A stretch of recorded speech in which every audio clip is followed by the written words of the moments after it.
and welcome back. We have a couple of minutes delay because we have quite the panel in the studio today. We have 5 people in this panel and we're going to discuss branding. So we give a voice to branding after we talk about data science for 20 minutes. And we have people managing brands all over the TX group, the TX market. We also have somebody from an agency, a branding agency. It's going to be a very interesting panel. And we will talk about being a purposeful brand and what business impact does it have? What does it mean to be purposeful and tangible? So first of all, we're going to discover our panel. I'll let them introduce themselves and what they do, what brand they work for. So let's start with you. Yeah, hello, I'm Janina. I'm the CMO of Homegate, and I'm with my team responsible for all the marketing stuff around for users and customers. Excellent. Should I continue? Yes. Wonderful. Roger from the central marketing team of TX Markets, working there as senior marketing strategist, also working strongly with the brand TX Markets itself. Okay. And my name is Christian. I'm founder and creative director of BLYSS, an agency here in Zurich for branding, packaging. And we work together with Roger on TX Markets brand.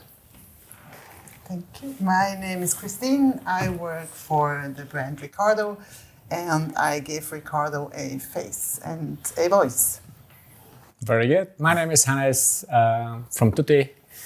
I'm heading up the commercial team. That's the team looking after growth on both sides, on revenue, but also users, and hence stepping in for our CMO today. And yeah, that's about me. Okay.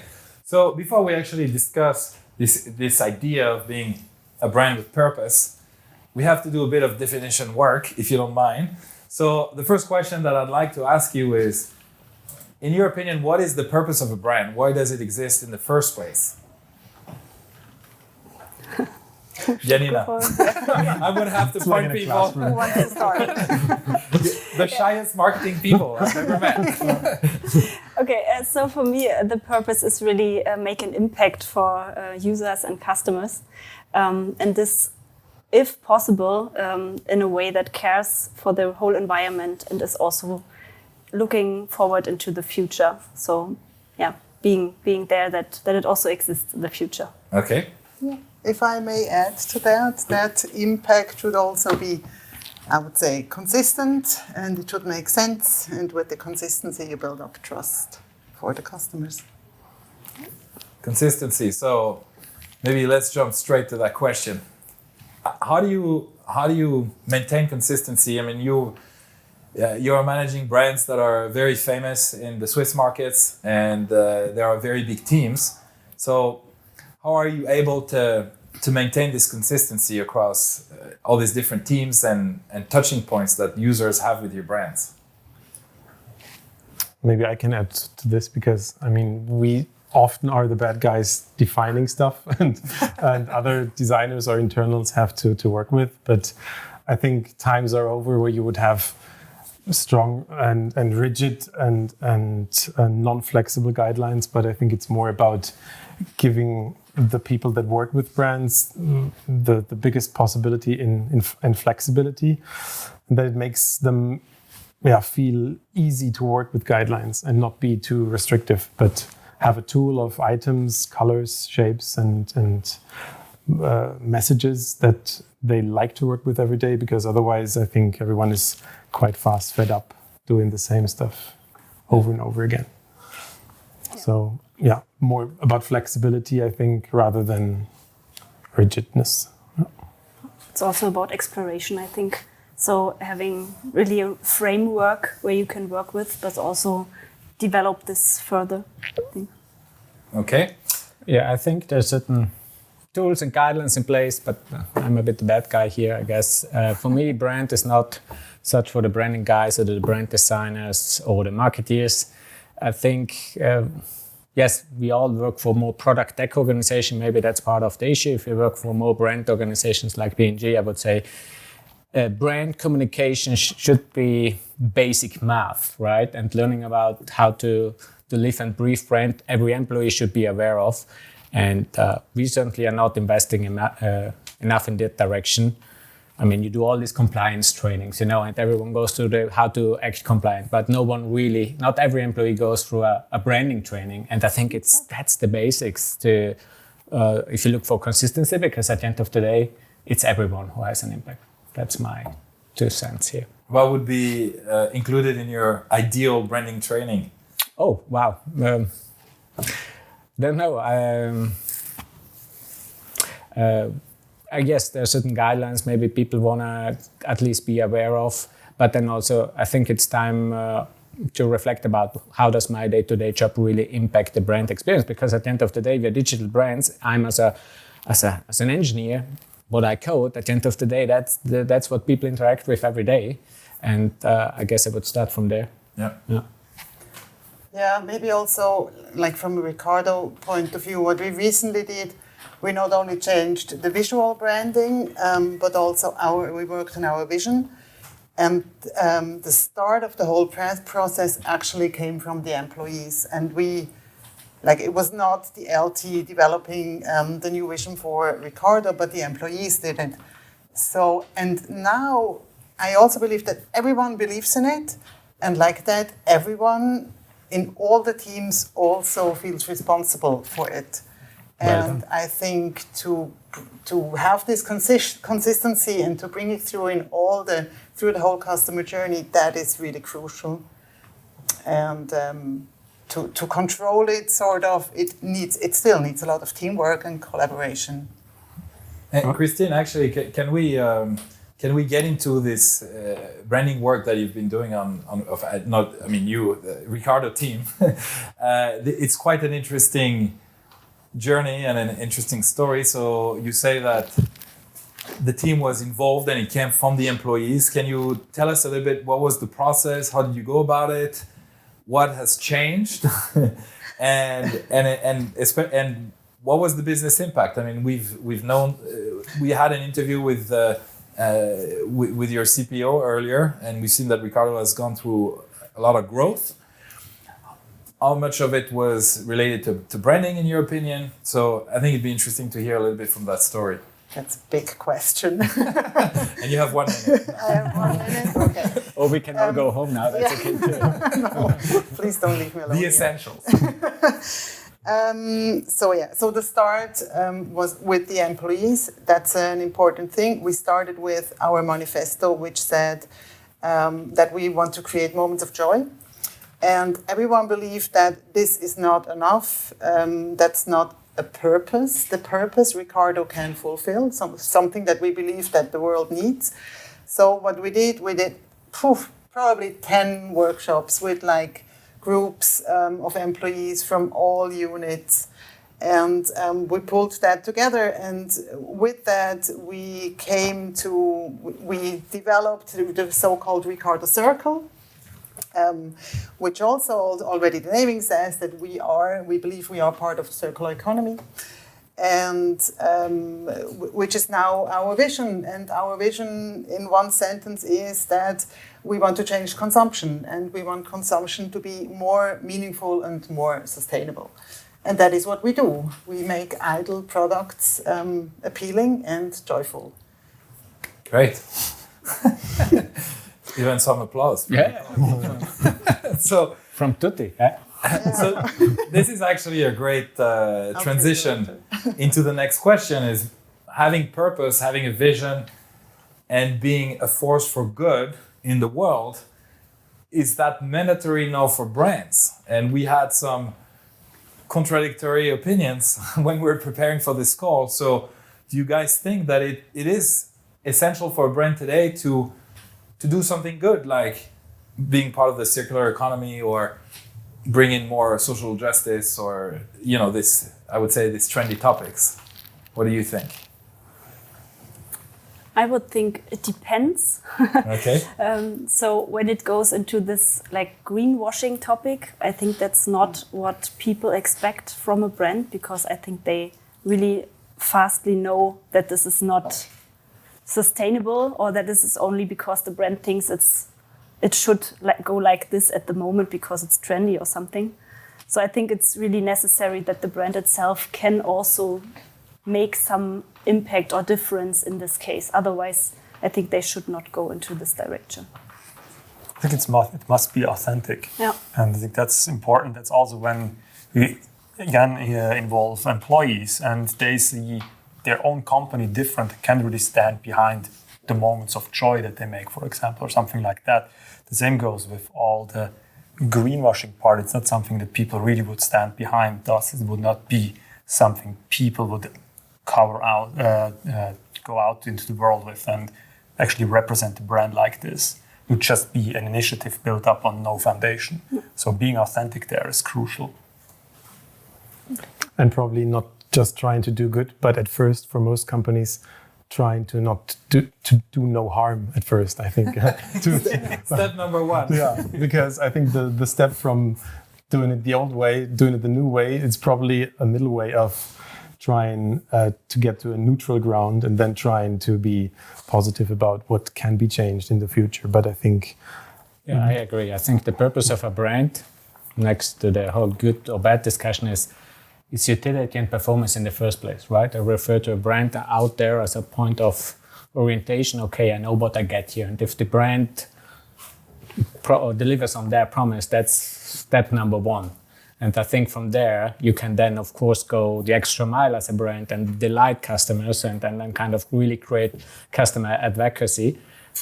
That's the long way, right? If you're in for the long run. And there are very few brands, I believe, who can really do that. But first and foremost, you have to just deliver your core brand promise. Yeah. And that's a brand purpose. Whether it's now good to the greater good, depends a lot on the business model as well. It's an oil company, it's rather hard to really do good for the environment, I would say, at this point in time. Yeah. And maybe don't underestimate the time it takes to really make the next step, as you said also. But one of the stereotypes about this new generation is that they have a higher moral standard. And that at some point brands will need to, so maybe stop doing bad, but maybe move into something more purposeful. Do you think the new generation is morally superior to us? Roger, come on. Are you judging us, Roger? I don't feel like I represent the younger generation, but I think they're more aware, or they actually tend to maybe look more into those things. It's not that everyone is part of this one generation of millions just in Switzerland that are looking at the same things that are important to them. But the consciousness is maybe bigger in younger people than with people that have been used to whatever goes before. I agree with that, although I believe that especially the young are very ambivalent. So if you look, for instance, at the fashion industry, then yes, secondhand is growing, the consciousness is growing, the awareness of the good secondhand can do is growing. But on the other hand, also the fast fashion industry is growing because it's so cheap, it's everywhere, it's fast, and they're kind of shopping both. Yeah, and also when you're looking, for example, at delivering of eat or whatever you can get at home for 10 minutes or something, that's only, it's also not that maybe sustainable in the end.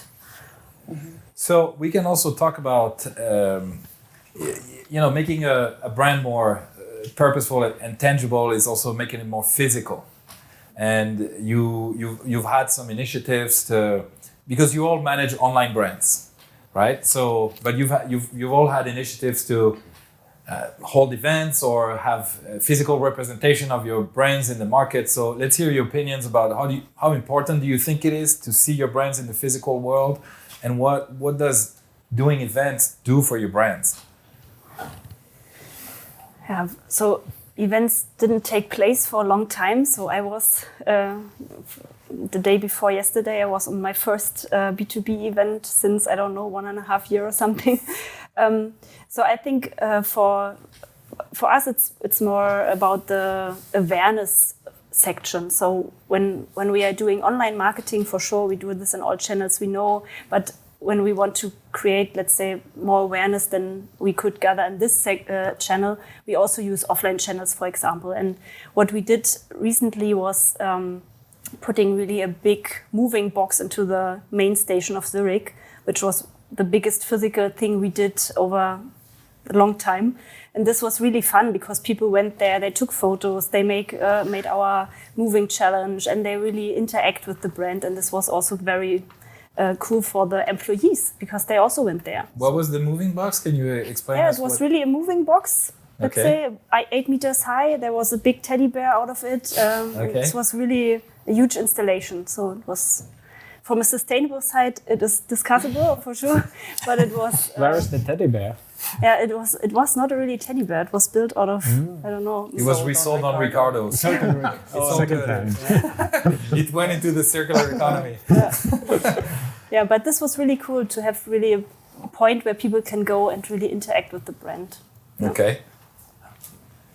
Any other examples? Yeah, we had planned to be part of the Zurich Open Air, which also didn't happen last year, and also this year it didn't happen.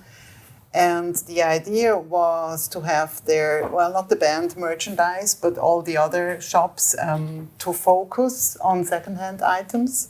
So everything that you'd need in terms of clothes and gadgets for your camping, etc.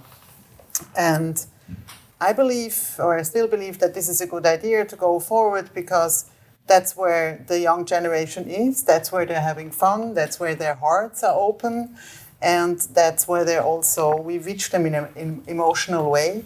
But then again, you need digital to spread the word. It doesn't only, it can be only a sponsoring or an action at a festival. You're still gonna need digital to get a reach. Even to get the reach about the event itself, or? Yeah. Yeah, yeah. Absolutely.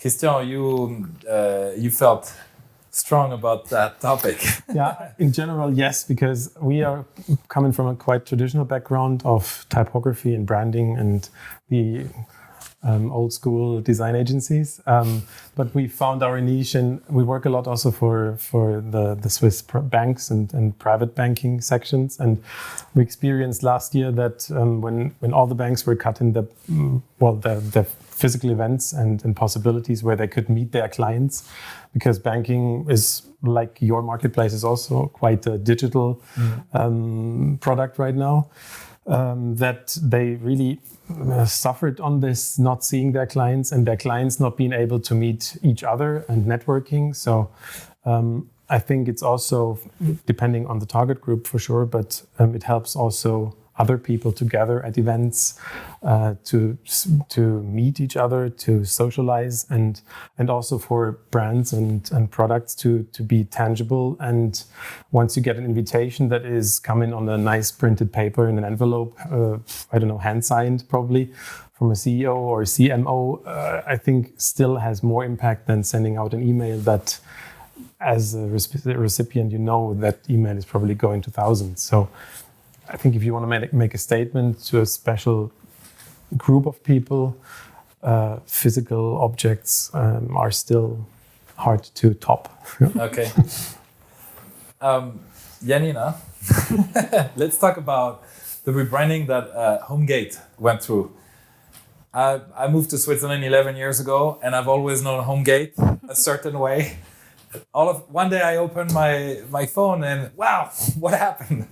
So can you guide us a little bit through the process of rebranding Homegate, and what was the message in these new colors and this new logo, and what was the impact in the end of that? Yeah, sure. It was a completely other approach than Ricardo did, because it was mainly my thinking at the beginning.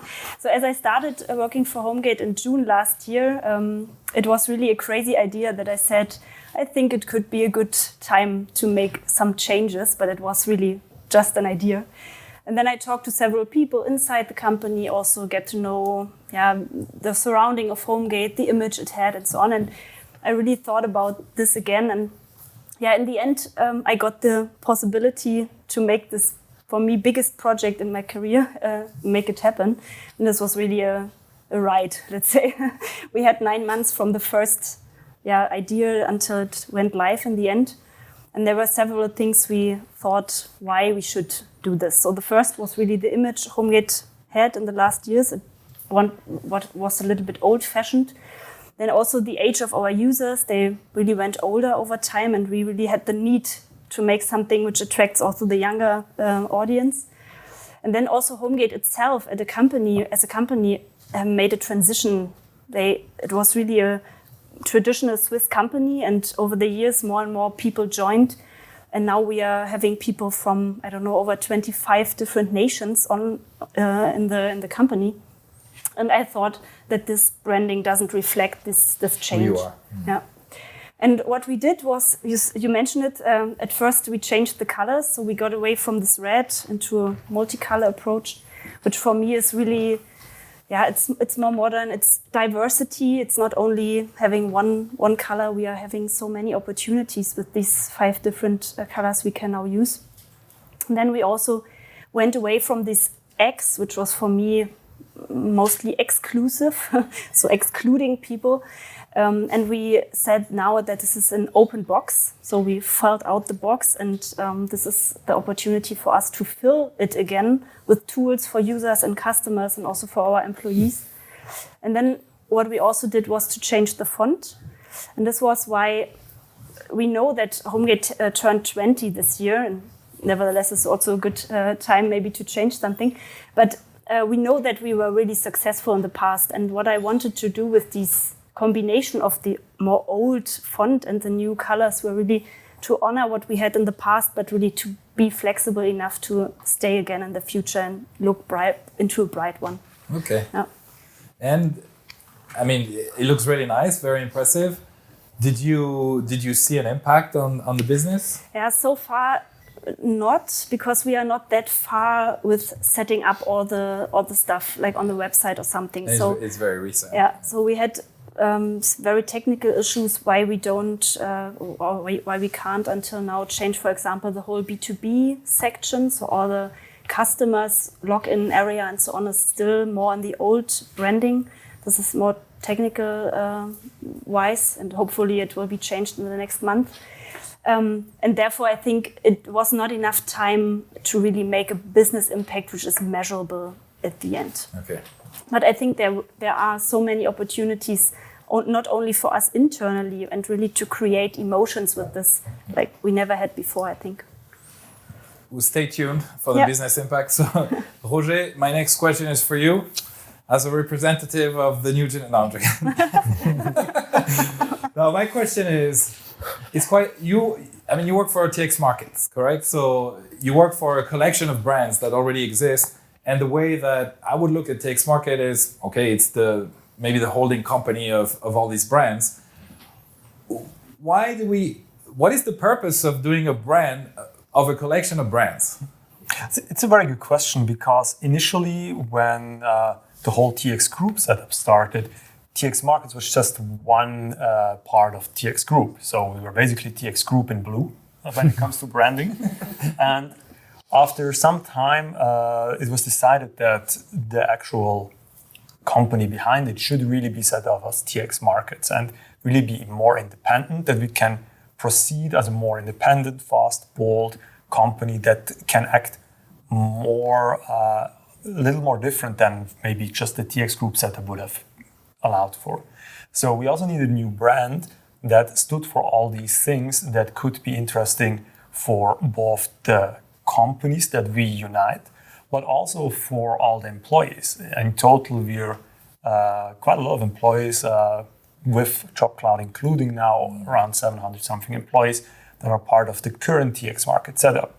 And they also have to be represented in some way, not just by their actual company, the brand that they work for, but also by a company that is above this, all of this and combines and unites those things. To really bring out the strength that this combination of the brands that we have here, and to really bring out this strength that we can then see in the brand. So we had the challenge that we actually wanted to have something new, bold, that is clearly different from TX Group, but we also had the rules that we have to keep all the TX Market stuff that has been there before.